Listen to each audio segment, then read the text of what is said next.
So I'll add on a little bit here. You know, Philadelphia, we all talk about is the original city, the original startup, right? And ultimately, as a CEO, you're going to essentially have to sell the city to multiple constituencies, right? To the citizens of Philadelphia, to people who want to make investments here, to businesses. And so give me your kind of sales pitch for the city of Philadelphia that speaks to both the citizens, speaks to the business community that's making investments, as well as those who are outside the city on why they should be here. So I think we all know things aren't going well. I don't think I need to belabor that, but I don't think there's any constituent in the city that things are going well. But you're selling right now. I need you selling. Oh, I'm going to get to that. And what's good about that, there's a good side to that. We got a burning platform. And the best way to make change is a burning platform.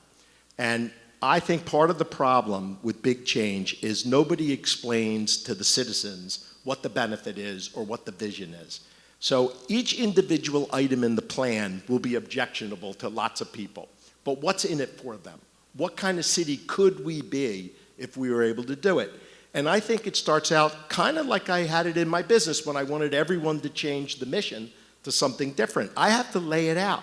I have to lay out, this is the city we want to become. It will benefit all of us, and all of us will make some sort of investment or sacrifice to get us there. And I have found that that could work if it's worth it. If the vision I lay out is worth it to our citizens, I think I'll get buy-in, and we'll have to make some compromises also to get us there. So part of that is specifically, what is the vision of the city 4 years from now, from your perspective?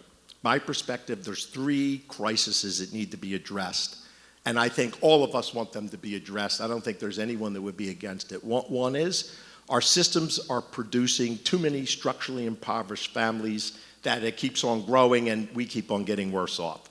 The second is we have a tremendous crime problem. So how our system to prevent crime is it's not working, and it's very bad, and people are losing their lives. I think we all agree that needs to be fixed. And the final thing is we can't seem to do the very basic things reliably, like pick up the trash, fill the potholes, sweep the streets. And you know, that's the kind of stuff I did in my business on a regular basis. Those are my 3 priorities. I'm going to fight to get, to nail those 3 things. So you could see visible progress and every citizen can see it.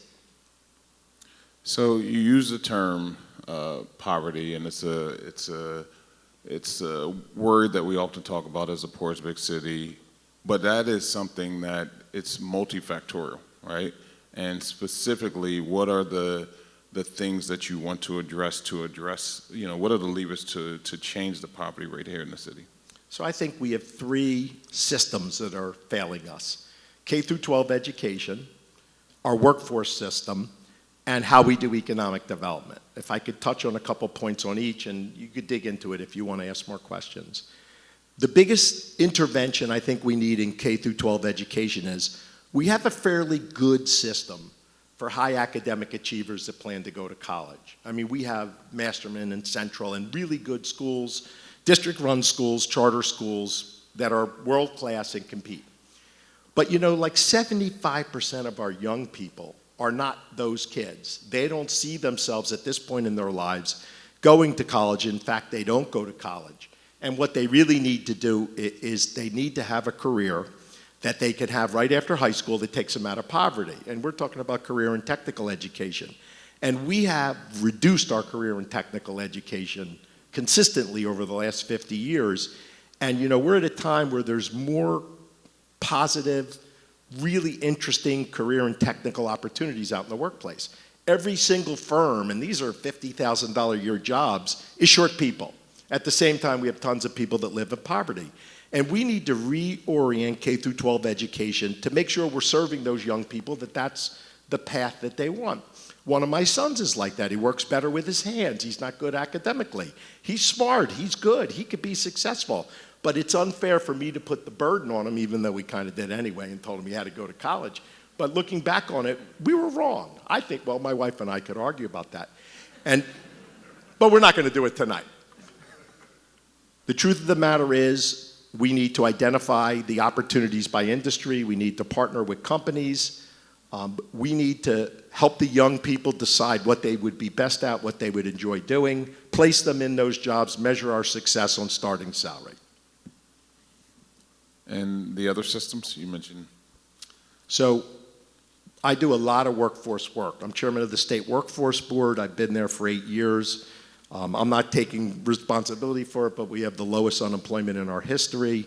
And that's an incredibly complex system that is failing us. It's failing us because nonprofits do a lot of the work and they get paid for training. But blanket training or generic training is of no use. What we need to pay for is relationships with employers that tell us what they need. We need to train for the employers that we have a partnership with.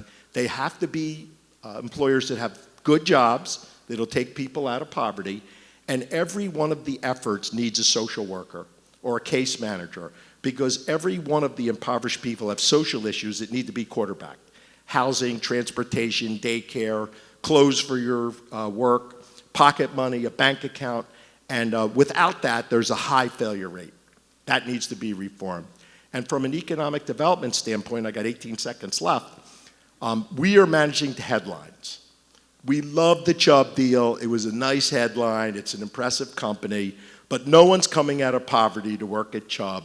We need the kind of jobs that you are taking tens of thousands of people out of poverty. And we don't seem to be excited or focused on that.